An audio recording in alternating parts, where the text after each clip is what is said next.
ನಮ್ಮ ದೇವರು ಕರ್ತನಾದ ಯೇಸು ಕ್ರಿಸ್ತನ ನಾಮದಲ್ಲಿ ಅನುದಿನದ ಆಹಾರ ಪ್ರಿಯರಿಗೆ ಪ್ರೀತಿಯ ಶುಭಾಶಯಗಳು. 2025 ಮಾರ್ಚ್ ತಿಂಗಳ 15ನೇ ತಾರೀಕಿನ ಶನಿವಾರದ ದೇವರ ವಾಕ್ಯವು, ಅವರು ತಮ್ಮ ಕೈಗಳನ್ನು ಮೇಲಕ್ಕೆತ್ತುತ್ತಾರೆ, ಅವರು ರೋಗಿಗಳ ಮೇಲೆ ಕೈಯಿಡುತ್ತಾರೆ ಮತ್ತು ಅವರು ಚೇತರಿಸಿಕೊಳ್ಳುತ್ತಾರೆ. ಮಾರ್ಕ 16:18.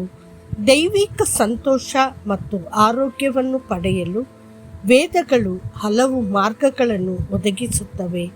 ಕ್ರಿಸ್ತನ ಹೆಸರು, ವಾಗ್ದಾನದ ಮಾತುಗಳು, ಕ್ರಿಸ್ತನ ರಕ್ತ, ಆತ್ಮದ ಶಕ್ತಿ, ಸೇವಕರ ಉತ್ಸಾಹಭರಿತ ಪ್ರಾರ್ಥನೆ, ಎಣ್ಣೆಯ ಅಭಿಷೇಕ ಇತ್ಯಾದಿಗಳೆಲ್ಲವೂ ದೈವಿಕ ಚಿಕಿತ್ಸೆ ಮತ್ತು ಆರೋಗ್ಯವನ್ನು ತರುತ್ತವೆ. ಇನ್ನೊಂದು ಮುಖ್ಯವಾದ ವಿಷಯವೆಂದರೆ ರೋಗಿಗಳ ಮೇಲೆ ಕೈಯಿಟ್ಟು ಪ್ರಾರ್ಥಿಸುವುದು. ನಾವು ಸತ್ಯವೇದದಲ್ಲಿ ಯೇಸುಕ್ರಿಸ್ತನು ಗುಣಪಡಿಸಿದ ಅನೇಕ ಸ್ಥಳಗಳ ಬಗ್ಗೆ ಓದಿದಾಗಲೆಲ್ಲ ಆತನು ಕನಿಕರದಿಂದ ಪ್ರೇರಿತನಾಗಿ ರೋಗಿಗಳನ್ನು ಮುಟ್ಟಿ ಗುಣಪಡಿಸಿದನು ಎಂದು ಬರೆಯಲ್ಪಟ್ಟಿರುವುದನ್ನು ನಾವು ನೋಡುತ್ತೇವೆ. ಅವನ ಕೈಗಳು ಗುಣಪಡಿಸುವ ಶಕ್ತಿಯಿಂದ ತುಂಬಿದ್ದವು. ಆದ್ದರಿಂದ ಅವನು ರೋಗಿಗಳ ಮೇಲೆ ತನ್ನ ಕೈಗಳನ್ನು ಇಟ್ಟಾಗ ಅದು ವಿದ್ಯುತ್ನಂತೆ ಇಳಿದು ಅವರನ್ನು ಗುಣಪಡಿಸಿತು. ಜನರು ಕುಷ್ಠರೋಗಿಗಳನ್ನು ಮುಟ್ಟುವುದಿಲ್ಲ, ಆದರೆ ಯೇಸು ಮುಟ್ಟಿದನು. ಸಾಮಾನ್ಯವಾಗಿ ಕುಷ್ಠರೋಗದ ರೋಗಕಾರಕಗಳು ಸಾಂಕ್ರಾಮಿಕವಾಗಿರುತ್ತವೆ, ಆದರೆ ಯೇಸುವಿನ ಶಕ್ತಿಯು ಆ ಸಾಂಕ್ರಾಮಿಕ ರೋಗಗಳನ್ನು ನಾಶ ಮಾಡಿ ಬಿಡುಗಡೆಯನ್ನು ತರಲು ಸಾಧ್ಯವಾಯಿತು. ರೋಗವಾಗಲಿ ಅಥವಾ ಸೂಕ್ಷ್ಮ ಜೀವಿಗಳಾಗಲಿ ಅವನನ್ನು ಸೋಲಿಸಲಿಲ್ಲ. ಅವುಗಳನ್ನು ಸಾಧ್ಯವಾಗಿಸಿದ್ದು ಅವನ ಶಕ್ತಿಯೇ. ಸತ್ಯವೇದದಲ್ಲಿ ಕೆಲವರು ಯೇಸುವನ್ನು ಸ್ಪರ್ಶಿಸುವ ಮೂಲಕ ಗುಣಮುಖರಾದರು, ಇತರರು ಯೇಸುವಿನಿಂದ ಸ್ಪರ್ಶಿಸಲ್ಪಟ್ಟರು ಮತ್ತು ವಾಸಿಯಾದರು. ಯೇಸುವಿನಿಂದ ಸ್ಪರ್ಶಿಸಲ್ಪಟ್ಟ ಮತ್ತು ಗುಣಮುಖರಾದ ಅನೇಕ ಜನರಿದ್ದಾರೆ, ಆದರೆ ಯೇಸುವನ್ನು ನಂಬಿಕೆಯಿಂದ ಸ್ಪರ್ಶಿಸುವ ಮೂಲಕವೇ ಕೆಲವು ಜನರು ಗುಣಮುಖರಾದರು.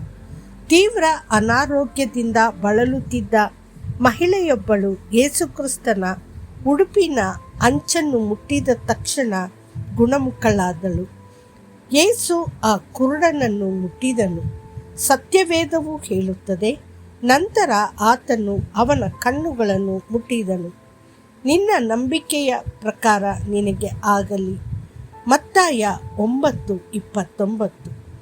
ಯೇಸು ಕನಿಕರದಿಂದ ಪ್ರೇರಿತನಾಗಿ ಅವರ ಕಣ್ಣುಗಳನ್ನು ಮುಟ್ಟಿದನು. ಕೂಡಲೇ ಅವರು ದೃಷ್ಟಿಯನ್ನು ಪಡೆದು ಆತನನ್ನು ಹಿಂಬಾಲಿಸಿದರು. ಮತ್ತಾಯ 20:34. ಅವನ ಒಂದು ಸ್ಪರ್ಶವು ಕಣ್ಣುಗಳಲ್ಲಿನ ನರಗಳು, ಕಣ್ಣುಗಳಲ್ಲಿನ ಮಸೂರಗಳು ಮತ್ತು ಐರಿಸ್ಗಳು ಸರಿಯಾಗಿ ಕಾರ್ಯನಿರ್ವಹಿಸುವಂತೆ ಮಾಡಿತು. ಜ್ವರದಿಂದ ಬಳಲುತ್ತಿದ್ದವರನ್ನು ಆತನು ಮುಟ್ಟಿದನು. ಒಮ್ಮೆ ಯೇಸು ಪೇತ್ರನ ಮನೆಯಲ್ಲಿದ್ದಾಗ ಪೇತ್ರನ ಅತ್ತೆ ಜ್ವರದಿಂದ ಅಸ್ವಸ್ಥಳಾಗಿರುವುದನ್ನು ಕಂಡನು. ಅವನು ಹತ್ತಿರ ಬಂದು ಆಕೆಯ ಕೈ ಹಿಡಿದು ಮೇಲಕ್ಕೆತ್ತಿದನು. ತಕ್ಷಣವೇ ಜ್ವರವು ಅವಳನ್ನು ಬಿಟ್ಟು ಹೋಯಿತು. ನಂತರ ಅವಳು ಅವರಿಗೆ ಸೇವೆ ಮಾಡಿದಳು. ಮಾರ್ಕ 1:31. ಗೊನೋರಿಯಾ ಒಂದು ರೋಗವೇ ಎಂದು ಅನೇಕರು ಕೇಳಬಹುದು. ಅದು ಒಂದು ರೀತಿಯ ಕಾಯಿಲೆಯೇ. ಒಮ್ಮೆ ಒಬ್ಬ ಕಿವುಡ ಮತ್ತು ಮೂಕ ಮನುಷ್ಯನನ್ನು ಯೇಸುವಿನ ಬಳಿಗೆ ಕರೆತರಲಾಯಿತು. ಯೇಸು ಅವನನ್ನು ಮುಟ್ಟಿದಾಗ ತಕ್ಷಣವೇ ಅವನ ಕಿವಿಗಳು ತೆರೆಯಲ್ಪಟ್ಟವು, ಅವನ ನಾಲಿಗೆಯು ಸಡಿಲವಾಯಿತು ಮತ್ತು ಅವನು ಸ್ಪಷ್ಟವಾಗಿ ಮಾತನಾಡಿದನು. ಮಾರ್ಕ 7:35. ಯೇಸುವಿನಿಂದ ಸ್ಪರ್ಶಿಸಲ್ಪಟ್ಟ ಪ್ರತಿಯೊಬ್ಬರೂ ದೈವಿಕ ಗುಣಪಡಿಸುವಿಕೆಯನ್ನು ಪಡೆದರು.